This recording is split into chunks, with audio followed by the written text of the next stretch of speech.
How are you? I am fine, sir. Very good. Thank you. So first of all, I wish you happy 79th Independence Day. Okay, 79 years of independence, isn't it?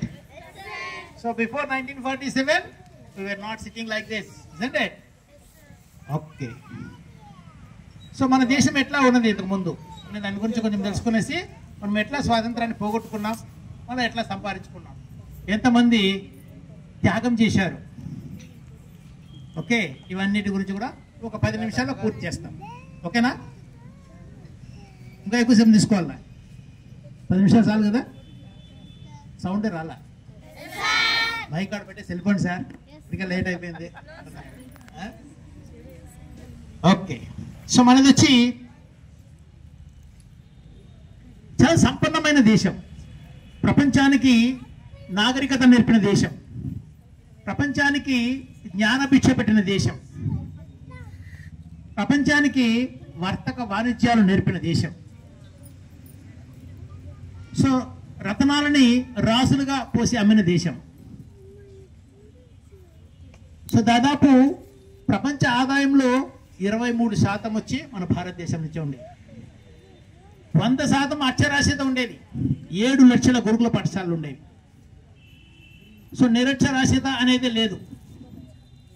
మరి ఇప్పుడు మన స్వాతంత్రం వచ్చినప్పుడు only 12% of the people are literates. ఎందుకు ఆ రకంగా తయారైంది, ఎట్లా తయారైంది అనే దాని గురించి క్షుణ్ణంగా తెలుసుకుందాం. సో మన దేశం మీద అనేక రకమైన దాడులు, దండయాత్రలు జరిగాయి. ఎందుకంటే సంపన్నమైన దేశం, మంచి సంపద ఉంది, దోచుకోపోవడానికి ఎంత కావాలనో అంత ఉంది. సో దానికోసమే చాలా దాడులు జరిగాయి. ఆర్యులు, అరబ్బులు, హూనులు, శకులు, యవనులు, ఖిల్జీలు, తుగ్లక్లు, మొఘలాయులు, దాని తర్వాత ఐరోపా దేశస్తులైన పోర్చుగీస్ వాళ్ళు, డచ్ వాళ్ళు, ఫ్రెంచ్ వాళ్ళు, బ్రిటిష్ వాళ్ళు, డెన్మార్క్ వాళ్ళు, అనేక రకమైన దాడులు, దండయాత్రలు జరిగాయి. కానీ ఒక విషయం చూడండి, ఈ రకమైన దాడులు, దండయాత్రలు వేరే ఏ దేశం మీద జరిగి ఉన్నా కానీ ఆ దేశం ప్రపంచ పటంలో ఉండేది కాదు. మరి మన దేశం యొక్క సంస్కృతి, నాగరికత, సాంప్రదాయాలు, మనం సెలబ్రేట్ చేసే ఫెస్టివల్స్, ఇవన్నీ కూడా ఈ యొక్క దేశ సమైక్యతని దేదీప్యమానంగా వెలిగిస్తూ అట్లే కంటిన్యూ అవుతుంది. సో దట్ ఈస్ అవర్ వికసిత భారత్. సో ఇక్కడ అనేక రకమైన దాడులు, దండయాత్రలు జరిగినా కానీ మన దేశము మన యొక్క సాంస్కృతిని, మన యొక్క మూలాలని, మన యొక్క సనాతన ధర్మాన్ని ఎక్కడ విడిపడలేదు. సో కాబట్టి ఇక్కడ ఏ రకమైన దాడులు, దండయాత్రలు జరిగాయి చూద్దాం. సో మనకు బ్రిటిష్ వాళ్ళు వచ్చినప్పుడు British east India company, Portuguese east India company ఈ రకం వర్తకం కోసం వచ్చారు. ఇక్కడ వచ్చినప్పుడు ఇక్కడ ఉండే రాజులు, ఇక్కడ ఉండే వాటి ప్రావిన్సెస్, ఇవన్నీ కూడా వాళ్ళు కొట్లాడుకుంటూ ఉండేటప్పుడు వాళ్ళు దాన్ని ఆసరాగా తీసుకునేసి they try to dominate.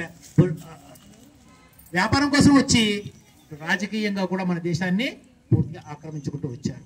1757లో Plassey యుద్ధంతో మొదలుకొని 1774 బక్సార్ యుద్ధంతో మొదలుకొని దాదాపు 1947 వరకు వాళ్ళ దాడులు, దండయాత్రలు జరుగుతూనే వచ్చాయి. సో 1773లో వారన్ హేస్టింగ్స్ గవర్నర్ జనరల్గా వచ్చినప్పుడు అప్పటి నుంచి చట్టాలు తయారు చేయించారు.